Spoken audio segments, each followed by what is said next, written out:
अपने आत्मा एक समय एक नगर के बाहर दो साधक साधना किया करते थे। एक तो 40 वर्ष से लगा हुआ था, दाढ़ी बड़ी हुई थी, बड़ा देखने में ऐसा महापुरुष दिखाई दे था। और एक 4 वर्ष से ही साधना करनी प्रारंभ की थी दूसरे ने, और उन दोनों के पास देवदूत आता था और उनके पास बैठकर घंटों भगवान की चर्चा दोनों से ही करके जाता था। एक दूसरे साइड में था नगर के, एक ईस्ट में एक वेस्ट में। तो दोनों बड़े प्रसन्न होते थे, भगवान की चर्चा सुना करते थे। एक दिन भगवान के सामने देवदूत ने कहा कि प्रभु, आपके 2 भक्त उस नगर में एक विशेष आपके ऊपर विश्वास करते हैं, आपकी बड़ी भक्ति करते हैं, आपके ऊपर आरूढ़ हैं, कुर्बान हैं। तो परमात्मा ने कहा कि भगवान ने कहा कि उनमें से एक भक्त है, ये दूसरा भक्त नहीं है, वो तो वैसे ढोंग कर रहा है। तो देवदूत ने कहा कि वो भक्त होगा जो 40 वर्ष से आपके ऊपर कुर्बान है। पर भगवान ने कहा कि नहीं, जो 4 वर्ष से लगा है ना, वो है भक्त। अब ये देवदूत के बात गले उतरे नहीं कि वो 4 साल से लगा रहे, 40 वर्ष से मालिक के नाम पर बैठा है, सब कुछ घर त्याग रखा है। तो भगवान ने उसके मन की वृत्ति जानकर कहा कि देवदूत, क्या मेरी बात पर विश्वास नहीं हुआ?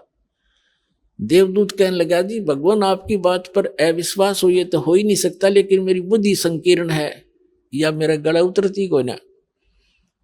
तो परमात्मा ने कहा कि आप किस टाइम जाते हुआ? वहां पर के 1 बजे से जाता हूं, कि आज तू 2 घंटे लेट जाना और देर से जाना। और देर से जाने का वो कारण पूछेंगे तो ये बताना कि आज भगवान ने ऐसा ऐसा किया। फिर उनकी दोनों की जो प्रतिक्रिया हो वह मुझे बताना। वो कहना ठीक है जी। अब 2-3 बजे गया देवदूत। उस दिन पहले गया उसके पास जो 40 वर्ष से बैठा था, उसने पता था कि यूं खरा भगत है, वो ये सोच रहा था।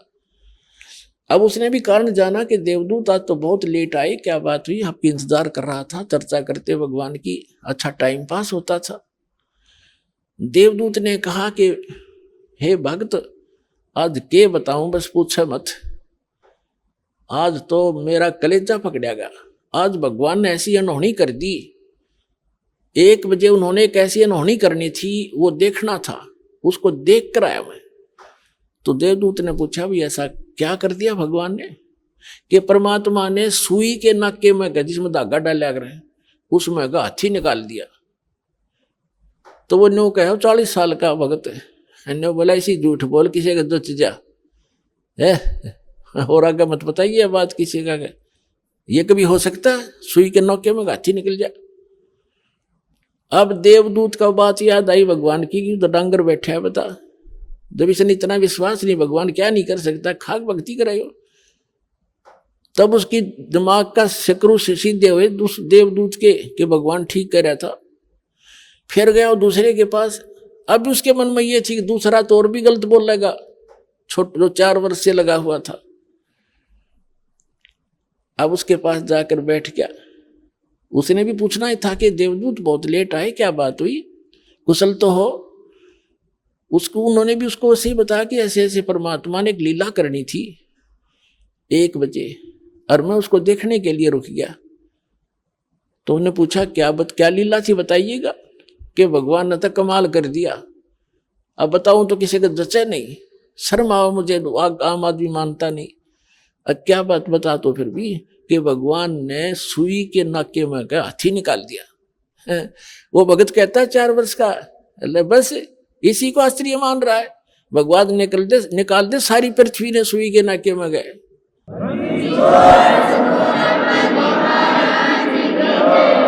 तो देवदूत ने सीने से लगा लिया उस भगत को कि धन है तेरे माता पिता जिनसे जन्म हुआ, भगत होती सा हो।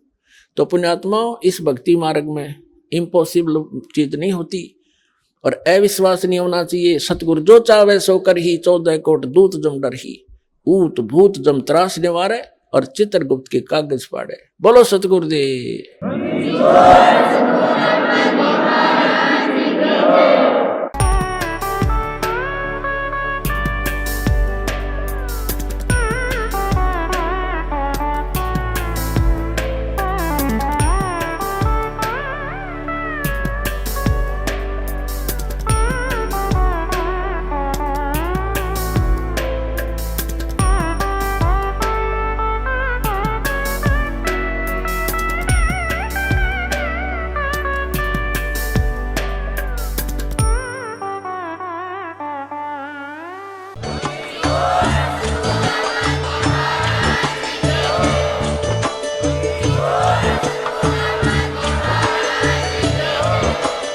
आप सुन रहे थे जगत गुरु तत्वदर्शी संत रामपाल जी महाराज जी के मंगल प्रवचन। अधिक जानकारी के लिए विजिट कीजिए हमारी वेबसाइट www.jagatgururampalji.org।